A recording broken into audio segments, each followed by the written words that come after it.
Hello जी, कैसे हो आप लोग? आशा करती हूँ आप सब बहुत बहुत अच्छे होंगे।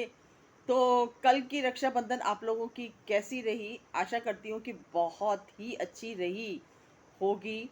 और जैसे कि कल हम लोगों ने व्लॉग देखा था इनका, डबली जी का। और डबली जी ने जो अपने व्लॉग के अंदर दिखाया था रक्षाबंधन, उसमें अपने जो बच्चे थे घर घर के और ये पति पत्नी, इन्होंने मिलकर ही रक्षाबंधन का त्योहार मना लिया। तो एक बात मुझे बताओ, मुझे समझ में नहीं आ रही कि जब घर के अंदर बड़े बुजुर्ग बैठे होते हैं, ठीक है, माँ पिताजी जब उस घर के अंदर अभी जीवित हैं, तो हर त्योहार जो होता है वो बड़े बुजुर्गों के साथ मिलकर ही मनाया जाता है। आपने कभी ऐसे देखा है किसी के घर के अंदर कि 4 आदमी मिलकर अपना त्योहार मना लें और जो बड़े बूढ़े हैं, उनको इग्नोर कर दें, उनको ना बुलाएँ या उनकी प्रेज़ेंस में त्योहार ना मनाएँ? कभी देखा है आपने? हमेशा हर घर के अंदर जहाँ पर भी जॉइंट फैमिली होती है या जहाँ पर आपके पेरेंट्स होते हैं, वहाँ पर सबसे पहले पेरेंट्स को बिठाया जाता है, उसके बाद घर का जो भी फंक्शन होता है, वो होता है। ठीक है?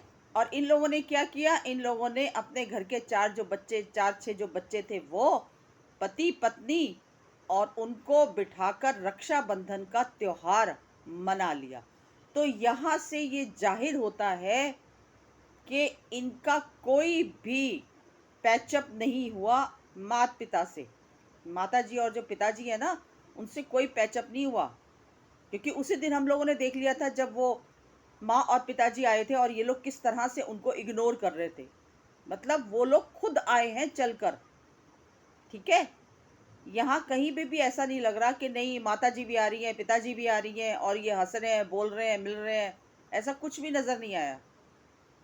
माता-पिताजी से थोड़ी ना कोई दुश्मनी है, माता-पिताजी से थोड़ी ना कोई लड़ाई झगड़ा है।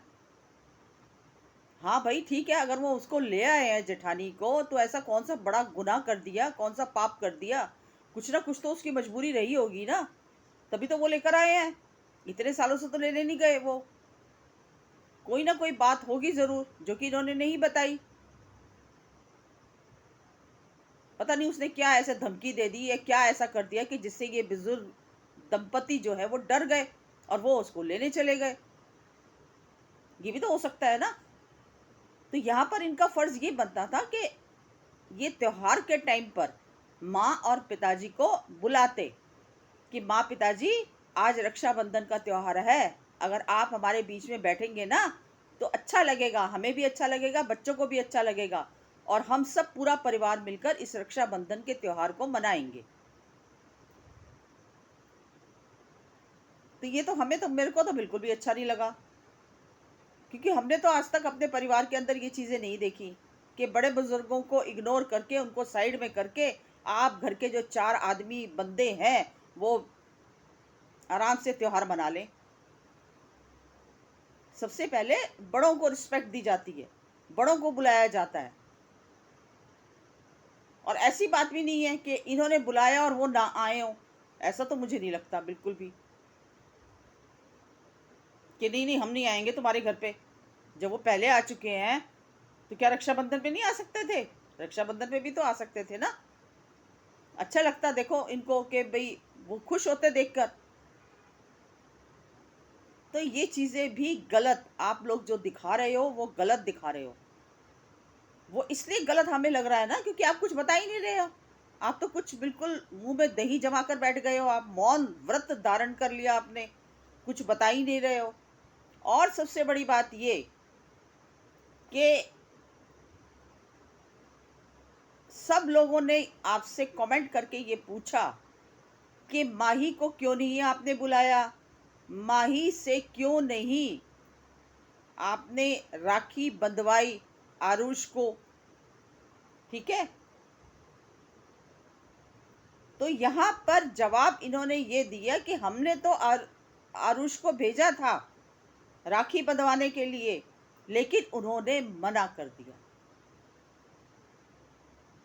तो एक बात मैं आप लोगों से ये पूछना चाहती हूँ कि ये कौन सा तरीका था कि आपने आरुष को भेज दिया वहां पर कि जा बेटे, जाके राखी बंधवाया। क्यों? उनकी कोई सेल्फ रिस्पेक्ट नहीं है? आपने आरुष को भेज दिया कि जा राखी बंधवाया, तो उनकी कोई सेल्फ रिस्पेक्ट नहीं है क्या? ना आपने उनको अपने घर में न्योता दिया, ना उनको आपने बुलाया अपने घर पे। एक बच्चे को आपने किसी के साथ ही भेज दिया होगा कि जा बेटा राखी बंधवाया। तो इतने तो वो गए गुजरे नहीं है ना। आपको अगर राखी बंधवानी थी तो बकायदा आप जाते उनके घर पे, या उनको इनवाइट करते कि राखी का त्योहार है, हम बड़ों बड़ों की आपस में बातें हैं, हम बड़े आपस में निपटा लेंगे, लेकिन इस त्योहार पर सब कुछ भूल कर आप घर पर आओ। और माही से हम चाहते हैं कि माही जो है वो अपने भाई को राखी बांधे। ये होता है एक तरीका, ये होता है सामने वाले को रिस्पेक्ट देना। आज के टाइम पे ना इंसान पैसों का इतना भूखा नहीं होता जितना रिस्पेक्ट का भूखा होता है। वो तो यही सोच रहे होंगे ना कि हम कोई उठाए गिरे हैं क्या, कि जो बच्चे को भेज दिया आके, ये हमारी लड़की कोई ऐसी एरी गैरी है। ये तो उन्होंने आपके मुंह पर तमाचा मारा है, जो मना करके साफ मना कर दिया उन्होंने कि हमें कोई राखी नहीं बांधनी। सोचो, आपकी इंसल्ट हुई है इसमें। या तो आप भेजते ही नहीं, या तो आप भेजते ही नहीं। जब आपके दिलों में इतनी नफरत है, आप लोगों के रिश्तों में इतनी कड़वाहट है, तो ये फॉर्मेलिटी किस लिए? किस लिए फॉर्मेलिटी? जब आप अपने बच्चों को बिठाकर राखी बंधवा सकते हैं तो उसको भी लेने जाते। क्यों नहीं गए? डबली के हस्बैंड लेने जाते ना कि आ बेटा, वहां पे राखी का त्योहार चल रहा है, चला जा, तू भी आरुष को राखी बांध। तब तो वो आती, जरूर आती आपके साथ। लेकिन आपने तो अपने परिवार, अपने फैमिली के साथ राखी बंधवाने के बाद, कहते हैं ना वो जो बचा खुचा माल होता है वो किसी को दे देना कि लो भैया, हमने तो खा लिया, हमारा तो पेट भर गया, अब ये बचा खुचा माल है, ये तुम ले लो। ऐसा नहीं होता, ऐसा नहीं होता। या तो आपको रिश्तों की समझ नहीं है, और अगर आपको रिश्तों की समझ है तो आपका तरीका गलत है। और ये जोरदार तमाचा पड़ा है आपके मुंह पे कि उन्होंने साफ मना कर दिया कि हमें कोई राखी नहीं बंधवानी। तो ये चीजें जब हमें नहीं अच्छी लगी तो सोचो उसके पेरेंट्स को कितना बुरा लग रहा होगा कि ये हमारी इज्जत है परिवार के अंदर। ना बोल, ना चाल, ना लड़ा, घर पे आना तक बंद कर दिया, और आकर बेटे को भेज दिया कि भाई राखी बंधवा लो। किसके लिए? दुनियादारी के लिए, क्योंकि दुनिया पूछेगी, सब्सक्राइबर्स पूछेंगे, क्या जवाब देंगे? ये सिर्फ आपने फॉर्मेलिटी की है इसीलिए, अदरवाइज आप नहीं करना चाहते। देखो, मैं गलत को गलत और सही को सही ही बोलूंगी, चाहे मैं जितना मर्जी किसी को सपोर्ट करती हूँ या जो मर्जी मुझे कोई अच्छा लगता है। लेकिन अच्छा लगने का ये मतलब नहीं है कि मैं उसकी गलतियों पर पर्दे डालूंगी, नहीं। यहाँ पर गलती की है, बहुत ज्यादा गलती की है, और ये दोनों चीजों की गलती की है तुम लोगों ने। ना तो तुमने बड़े बुजुर्गों को अहमियत दी, ना तो तुमने बड़े बुजुर्गों को रिस्पेक्ट दी, और ना ही तुमने उसके माता पिता को रिस्पेक्ट दी। राखी एक पवित्र त्योहार होता है भाई बहन के रिश्ते को मजबूत बनाने का। हो सकता है कि इस त्योहार से तुम लोगों के सारे गिले शिकवे दूर हो जाते। अरे भैया, ये चीजें, ये लड़ाई झगड़े, ये प्रॉपर्टी, ये पैसा, ये तो सब चलता रहता है जिंदगी के अंदर, ये कभी खत्म नहीं होगा।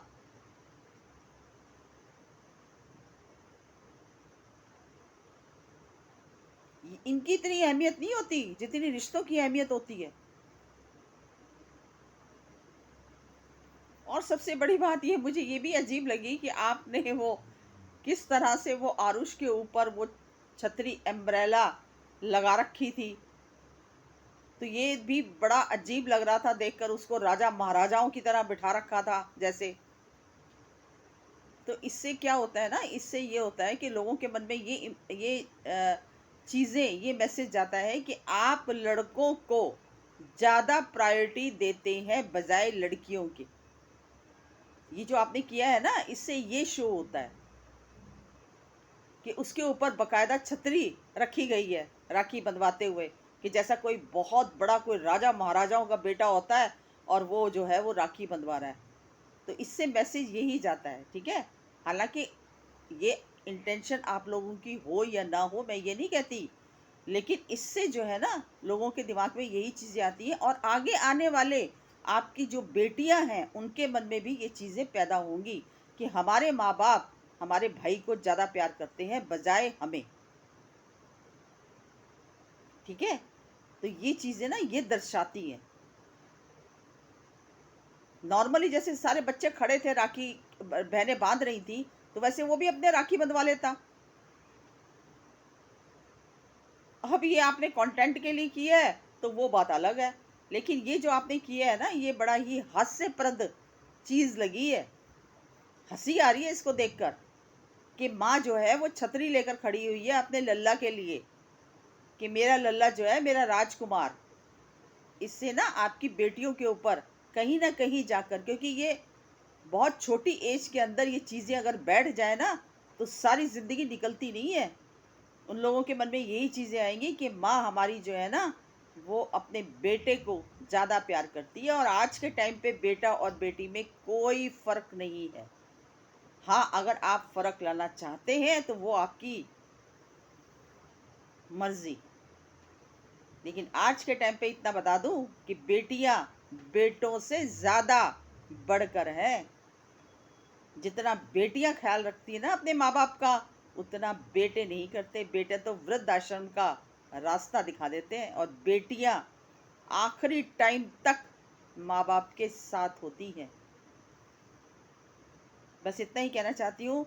समझने वाले समझ गए, और उसके बावजूद भी ना समझे तो वो आपकी हेडक है, आपका अपना परिवार है, आपकी अपनी सोच है। लेकिन जो हमें गलत लगा, वो उस चीज़ का हमने रिएक्शन दिया। तो बस ये एक छोटी सी मेरी वीडियो थी। अगर पसंद आई हो तो लाइक शेयर सब्सक्राइब कीजिए। मिलती हूँ अगली वीडियो में एक नए टॉपिक के साथ। तब तक के लिए